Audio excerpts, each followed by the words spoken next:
চাওক মুখ্যমন্ত্ৰীয়ে উচ্ছেদ কৰিছে এইটো মুখ্যমন্ত্ৰী ক্ষমতা পাইছে আৰু মুখ্যমন্ত্ৰী এটা কথা মনত ৰখা উচিত ক্ষমতাই সৰ্বোচ্চ নহয় গণতান্ত্ৰিক দেশ এখনত মানুহে 5 বছৰৰ কাৰণে মুখ্যমন্ত্ৰী নিৰ্বাচন কৰে গতিকে মুখ্যমন্ত্ৰী যদি ভাবিছে যে তেওঁৰ এটা চাকৰি কাল 60 বছৰ তেওঁ ইয়াত ৰাজত্ব কৰিব 60 বছৰৰ পাছত ৰিটায়াৰ্ড হ'ব তেনে মই ভাবো যে মুখ্যমন্ত্ৰীয়ে মূৰ্খৰ ৰাজ্যত বসবাস কৰি আছে আৰু মুখ্যমন্ত্ৰীয়ে আমচু কোন কোৱাৰ কথাটো আচলতে নৈতিক অধিকাৰ নাই কাৰণ মুখ্যমন্ত্ৰীয়ে ভয় আমচুকে খায় মুখ্যমন্ত্ৰী যদি আজি অসমত ভয় খায়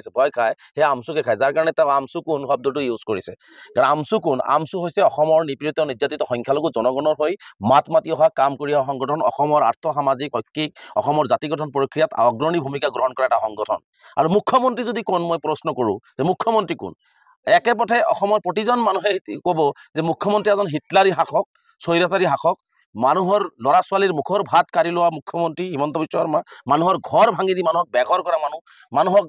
ৰাতাৰাতি ৰাস্তাত পেলাই দিয়া হৈছে ব্যক্তিজন হৈছে মুখ্যমন্ত্ৰী হিমন্ত বিশ্ব শৰ্মা ডাঙৰীয়া গতিকে আমি আমচু কোন ক'লে বুজি পাব যে এইটো সামাজিক সংগঠন সামাজিকভাৱে দায়বদ্ধ আৰু সমাজৰ কাৰণে কাম কৰে কিন্তু মুখ্যমন্ত্ৰী কোন বুলি প্ৰশ্ন কৰাৰ লগে লগেই কিন্তু ইয়াত প্ৰশ্ন আহিব যে এইজন মুখ্যমন্ত্ৰী এজন হিটলাৰী স্বেচ্ছাচাৰী শাসক আৰু এনেকুৱা ধৰণে নিৰহী ভাৰতীয় নাগৰিকক ৰাতাৰাতি ঘৰ-বাৰ বুলডোজাৰ দি ক্ষমতাৰ বল দেখুৱাই শক্তি দেখুৱাই ল'ৰা ছোৱালীক বেঘৰ কৰা স্কুলৰ শিক্ষাৰ পৰা বঞ্চিত কৰা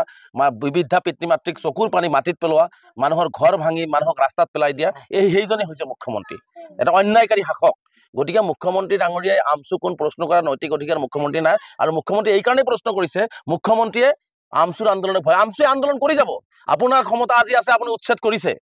আপোনাৰ ক্ষমতা আছে আপুনি আজি বুলডোজাৰ চলাইছে কিন্তু এটা কথা মুখ্যমন্ত্ৰীয়ে মনত ৰখা উচিত যে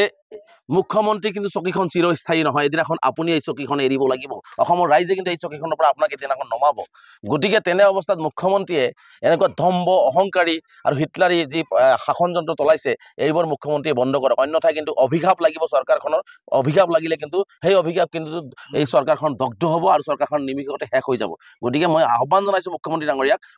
মানুহৰ দৃষ্টিৰে চাওক মানুহক মানৱতাৰ দৃষ্টিৰে চাওক আপোনাক মাটি লাগে কোনেও কোৱা নাই যে আপোনাৰ মাটি আপুনি ল'ব নালাগে মাটি লাগে সেই ঠাইত বসবাস কৰা থকা ভাৰতীয় নাগৰিকখিনিক সংস্থাপন দিয়াৰ ব্যৱস্থা কৰি সেই মানুহখিনিক মানে সকলো ধৰণৰ বাসস্থানৰ ব্যৱস্থা কৰি আপুনি উচ্ছেদ কৰক তাত আপোনাৰ ক'বলগীয়া কোনেও প্ৰশ্ন নকৰে কিন্তু আপুনি যদি এনেকুৱা ধৰণে হিটলাৰী শাসন চলাই আপুনি যদি এনেকুৱা ধৰণৰ অন্যায় কৰি যদি আপোনাক ৰাতাৰাতি বেঘৰ কৰে আপুনি যিমানেই বুলডোজাৰ নচলাওক কিয় আমাৰ আন্দোলন আৰু অধিক তীব্ৰতৰ হ'ব আৰু তীব্ৰতৰভাৱে আমি কৰি যাম আমি কোনো ধৰণৰ ভয় কেৰেবক আমি কোনোদিন আমচু কৰা নাই আৰু ভৱিষ্যতলৈ নকৰোঁ আমি আমাৰ গণতান্ত্ৰিক অধিকাৰ এইখন মাটি এইখন ভূমি আমাৰ এই ভূমিত আমাৰ সকলো ধৰণৰ অধিকাৰ হিমন্ত বিশ্ব শৰ্মা ডাঙৰীয়াৰ যিমান অধিকাৰ আছে এটা আলী আহমেদ ঠেলাৱালা ৰিক্সাৱালাৰো সমানে অধিকাৰ আছে এইখিনি কথা মুখ্যমন্ত্ৰীয়ে জনা উচিত সেইখিনি অধিকাৰ আমাৰ ভাৰতবৰ্ষৰ সংবিধানে দিছে আচলতে মুখ্যমন্ত্ৰী ডাঙৰীয়া আইনৰ ছাত্ৰ হৈ সংবিধান নাজানি মুখ্যমন্ত্ৰী এনেকুৱা ধৰণৰ প্ৰশ্নবিলাক কৰি আছে আচলতে আমি বুজি পাইছোঁ যে মুখ্যমন্ত্ৰী হয়তো ক'ৰবাত ভয় আৰু শংকা হৈছে যে গাদীটো থাকিব নাই 26ত চৰকাৰ আহিব নাই এই শংকাবোৰৰ কাৰণেই আচলতে তেওঁ সব টাৰ্গেট কৰি লৈছে ধৰ্মীয় সংখ্যালঘুসকলক